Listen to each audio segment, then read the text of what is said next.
Hi, I'm Peter Adamson, and you're listening to the History of Philosophy podcast, brought to you with the support of King's College London and the Leverhulme Trust, online at www.historyofphilosophy.net. Today's episode will be an interview about Middle Platonism and Plutarch with one of the world's leading experts on these topics, Professor Jan Opsomer of the Catholic University in Leuven. Hi, Jan. Hi, Peter. Thanks for being here. So, to talk about Middle Platonism, which is a school of philosophy that seems to be marked by very extravagant metaphysical views, very strong, you might say dogmatic metaphysical views, I guess the place to start would be to ask how we got here. So why is it that you start with this skeptical academic version of Platonism? You have these philosophers who think that you can't know anything, and you wind up with people who have these very strong metaphysical views. Well, that's very hard to tell. Maybe it's even impossible to give an explanation why this is happening. What we see happening is that at the end of the Hellenistic period, thinkers were becoming more interested in the ancient wisdom tradition. One example of that is a number of texts by anonymous authors that were attributed to ancient Pythagoreans. We call them pseudepigraphic texts. Those people were interested in a theory of principles in a kind of dogmatic way. Other people were interested in Egyptian rites and mysteries or Phoenician mythology, and taking these texts to be authorities on the gods, on nature, on the world. So did they think that Plato was sort of lumped in with that kind of tradition? So there's the Egyptians, there's the Phoenicians, and there's Plato. Same difference. Well, Plato has a very special place in this worldview, because many people apparently were of the opinion that Plato somehow was a synthesis of most of these traditions and was the one who expressed most completely and most clearly the ancient wisdom found in different traditions.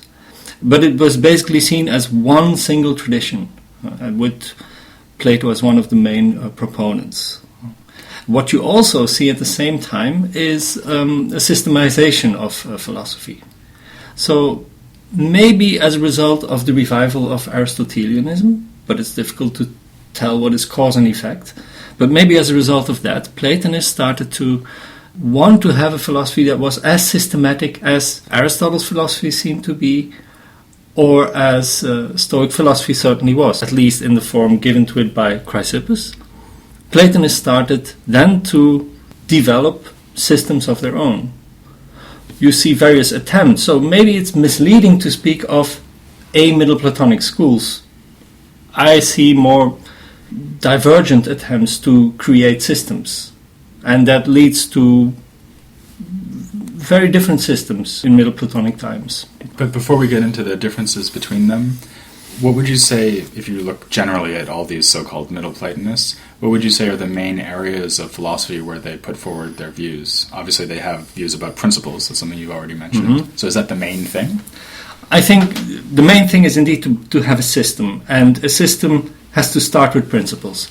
So you build your system starting from a theory of principles that you trace back to ancient times, to Plato, to reports on unwritten doctrines by Plato, doxographic reports on Plato, to what you think you know about ancient or old Pythagoreans. Mm-hmm. And then you build your system starting from those principles. An important area will be ontology and metaphysics.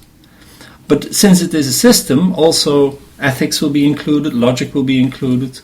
So all the areas of philosophy that had been developed in classical and Hellenistic times.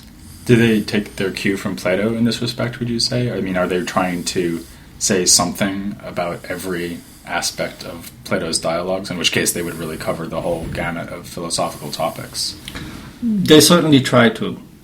But they are also very aware of the tradition of philosophy since Plato. And then there's a curious phenomenon that they want to attribute all the discoveries that were made later to Plato himself, as if Plato had already the complete knowledge that was to be discovered only later. He's a synthesis of all the wisdom before him and all the wisdom after him as well. Indeed, yes. Quite a good trick. Let's take as an example Eudorus of Alexandria, who flourished in the late 1st century BC or thereabouts. he seems to be maybe the first Platonist to have the kinds of doctrines we associate with Middle Platonism. His predecessor Antiochus already seems to have adopted kind of dogmatic views, but not these Pythagoreanizing views that derive everything from mathematical or pseudo-mathematical principles. Is that right, first of all? Would you say that's fair? I think that is correct. So Eudorus is the first one of whom we know that he developed a system based on a theory of principles. Although, probably contemporaneous with Eudorus, you have all these pseudo-epigraphic texts. Right. We don't know exactly when they were written, but maybe they were written before him. So the advantage of Eudorus is we've got a name to put to the system. Yes. And how does the system look? I mean, if you were to sketch it out in a few words, what is the basic idea? So if he's deriving everything from principles, what are the principles and how do things get derived from these principles? Well, we don't know that much about him. We know that he had a view that there was a monad and a dyad, but there was also a principle above the monad. And he doesn't really explain how the monad is related to that higher principle. He just says it's there. And this would be God, presumably. Well, all of these principles would be God, probably. Okay. But you can then... People were starting to talk about a supreme God and other gods. And that's also an interesting feature in Middle Platonism. Well, I guess what I was really curious about, I mean, if you have a supreme God, people probably have an idea what a supreme God would be like, roughly speaking. It would also be a creator of the world. Maybe the demiurge from Plato's Timaeus could be associated with this entity. But I don't think people will find it very easy to think about the monad and the dyad as principles of everything, whatever that even means, monad and dyad. This is something I talked about a little bit in a previous episode, but can you sort of have a go at trying to explain how it would make sense to think about monad and dyad as two principles that would generate everything else? But let me first say that what you indeed see is that these principles, who then become identified with gods, become more and more abstract. And that you will find the traditional gods in different Middle Platonic systems at lower levels of the ontological hierarchy. So monad and dyad are above Poseidon and Hera? Or absolutely. Whatever. And but you also see that those Middle Platonists who do not do this and who keep their God identical with the first principle were later much more popular with, for instance, church fathers. I'm thinking of Plutarch. Now, how does the monad and the dyad work? Well, the monad is, if we forget about the very first principle, because apparently Eudorus also seems to have two systems, or refers that there are two ways of seeing this.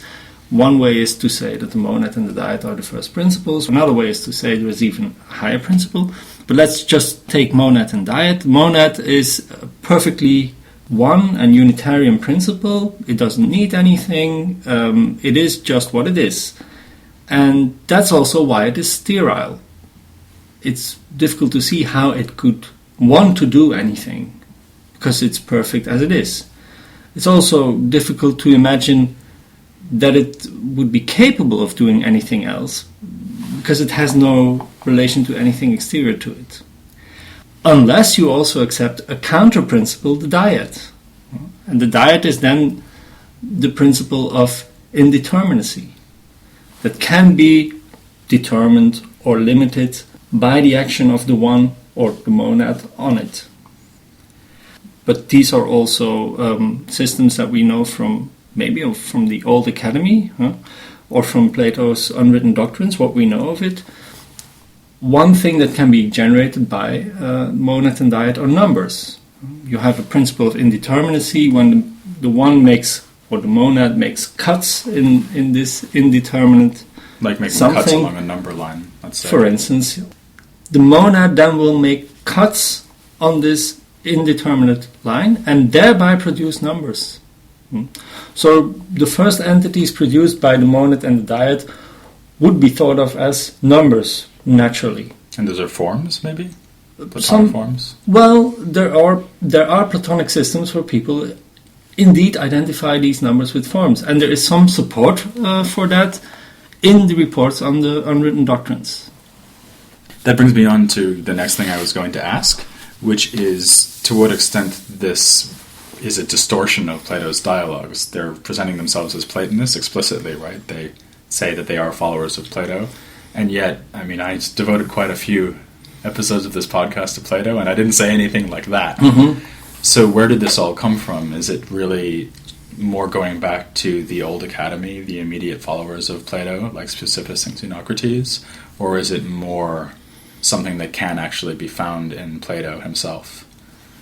This is a very difficult question. On the one hand, there are some indications in the dialogues, but you wouldn't get anything like these systems from the dialogues directly if you didn't also have reports on unwritten doctrines in Aristotle, in some other authors, reports about these old academics, Speusippus and Xenocrates mainly, Polemo to some extent. You put all of this together and you make a system out of it. That's what these people did. And they're not really faithful to Plato to the extent that they try to make a dogmatic system out of Plato. I think you said you wrote somewhere, dogmatism doesn't seem to have been Plato's thing. Well, there is a dogmatic side to Plato, but at heart Plato wasn't a dogmatist, I think. He writes dialogues. He doesn't speak in his own voice. There are interlocutors, and the way of writing is also to some extent aporetic. Some of the dialogues are called aporetic dialogues, but even in the dialogues, in those dialogues that seem to give you more substantial teaching or content, there is always a caution on Plato's side or on the And side do you of the think author. that someone like Eudorus or Alcinous, the author of the Didascalicos, do you think that they actually were close readers of Plato? Were they sort of fishing out ideas that they could fit into a system, or do you imagine them actually carefully reading a dialogue? I mean, we do have this early text, which is a commentary on the Theaetetus, which maybe represents some kind of Middle Platonist teaching. So this is something that's always kind of puzzled me about the Middle Platonists, whether they were just trying to set out systems that they could say were anchored in the dialogues in some way, or whether they actually were carefully reading through each dialogue. And I guess the question reoccurs for the Neoplatonists, but what would you say about the Middle Platonists? Well, it's very hard to treat them as one consistent group. If you're talking about the commentator on the Theaetetus, by the way, we don't know exactly when this commentary was written, but in post-Hellenistic times, let's say, there are certain aspects of the text to which he pays great attention, and he's very careful in looking at various terminologies used by Plato. A text like Alcinous, in my view, is itself more of a summary. It's not the text of an author who in that text himself looks carefully at the text, but he gathers information probably mostly from other authors, and some of them really looked at the text of Plato. But what you see is they have a rather small selection of key passages that they're interested in, and they are studied very closely. So what most authors in Middle Platonic times forgot about was the dialogical nature of Plato's philosophy. The exceptions may be Plutarch, his teacher Ammonius, and maybe also Numenius. We have reasons to believe that he also wrote in dialogical form. But at least for Plutarch, it is clear that he took dialogue to be essential to doing philosophy. That's great, because he's exactly the next person I wanted to ask you about, and I think we could maybe spend the rest of our time talking about him. Fine with me. I bet, yeah. This is one of your favorite authors. Plutarch is a very important figure in this tradition, not least because we have lots of texts from him, and we have a wide variety of texts ranging from these kind of metaphysical issues all the way down to something that is almost more comparable to advice columns, so something that's been called practical ethical work. Mm-hmm. Do you think that Plutarch is an unusual person in this tradition? I mean, he's obviously unusual in the sense that we have a lot of text, whereas we usually have just fragments for the others. But is he fairly representative of the so-called Middle Platonism beyond that fact? It's again very hard to tell, exactly because we don't have many texts by these other authors. one could even think we have just gaps without philosophy in many cases. Good. But one could think that Plutarch has an exceptional position, because he is one of the few people who, as I said before, pays attention to this apparatic dialogical aspect of Plato's philosophy, at the same time develops a dogmatic system, and a system that somehow underlies his more practical ethical writings. So with him we have an author of whom we have many texts, not all of them, but a large amount of texts, and they show a great philosophical consistency, I would say, and pay attention to all these different aspects. So the Pythagorean tradition is part of it, the academic, in the sense of skeptical academic tradition, so the Hellenistic tradition of Arcesilaus and Carneades and Philo of Larissa is part of this. He also knew a lot about other schools, about Peripatetics and about the Stoics, especially about the Epicureans. And somehow all of these traditions come together in his work, and he does something interesting with it. He's obviously a very complicated author and someone for whom we have a lot of evidence, so I guess it's not going to be easy to kind of sum him up in just a few words. But what would you say are the most distinctive aspects of, starting with the metaphysics of his philosophy? He obviously also has a monad and a dyad theory, but I guess what's most famous about him, to the extent that there's anything famous here, is his so-called dualism. So he seems to have the idea that the world is an arena in which goodness and evil are kind of duking it out for mastery. Can you say something about that? Yes. He has two principles from which he starts, the one on the dyad, though they don't seem to play a central role in his system. And at the level of principles, they do not stand for good and evil. It's only in this world that we get the battle between good and evil, not on the level of principles.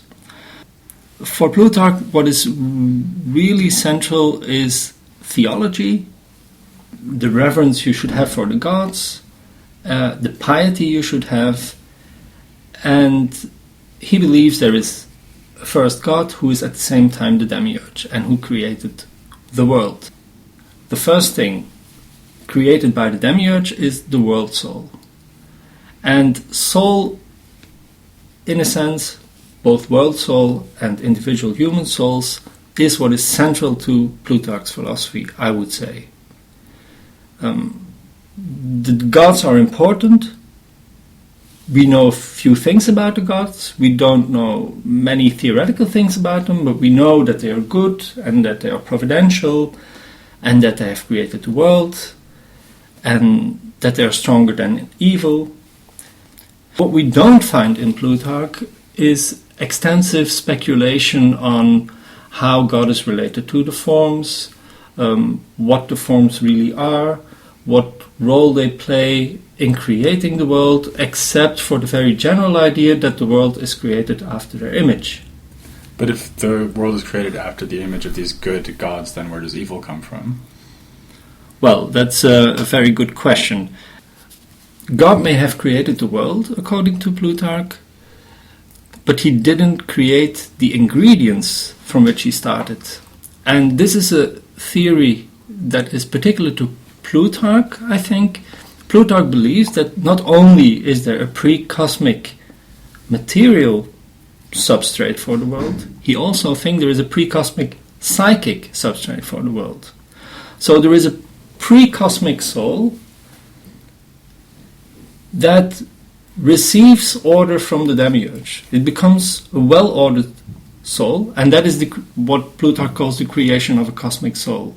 But the influence of this ancient, in itself irrational soul is still there in this world, and this is what creates disorder and evil. Does that have any connection to the things he says when he talks about ethical topics? I mean, even down to these very practical works, is there some kind of echo of this dualistic picture? Very much so, because it is essential for Plutarch's practical works that we should think of our souls as having a dual nature. We have on the one part the residue of this irrational soul, which at the same time is also the vital principle and the principle that gives us energy. And on the other hand, the rationality bestowed upon the soul by the demiurge as part or image of the demiurge himself. And it's very important for Plutarch to be aware and to remain aware of that fact, of that duality in ourselves. So most of his ethical works insist exactly on this, that we should be aware of the irrational, inherently evil aspect of our nature. And here I suppose there really is a connection to something Plato genuinely says in some of his dialogues. For example, in the Republic, you do definitely have the idea that there's a rational part of the soul, and that the goal of ethics is for the rational part of the soul to be in charge of the irrational part and to control.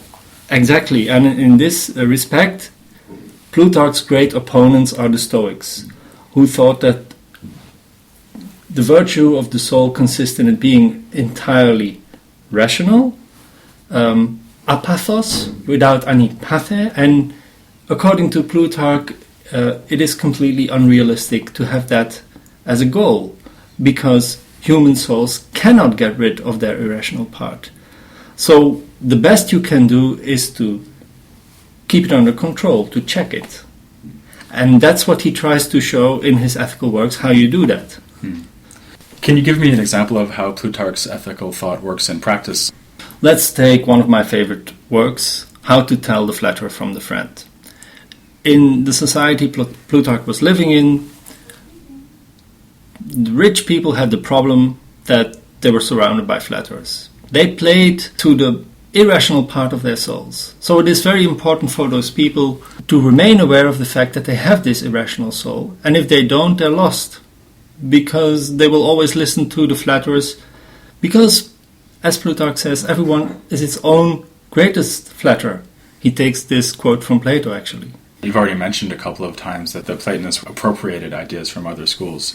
For example, let's concentrate on the Aristotelians. You mentioned that Aristotelianism was also undergoing a revival at around this time. And something that strikes me a lot about these guys, so for example, the Didaskalikos, they say things like, oh, Aristotle's logic is already there in the Platonic dialogues. They seem to have had this real tendency to father on Plato everything that they didn't actually want to reject. Do you think that's a fair characterization of what they're all doing, even people like Plutarch? Indeed. It's also interesting to ask the question, what enabled Plutarch to do this?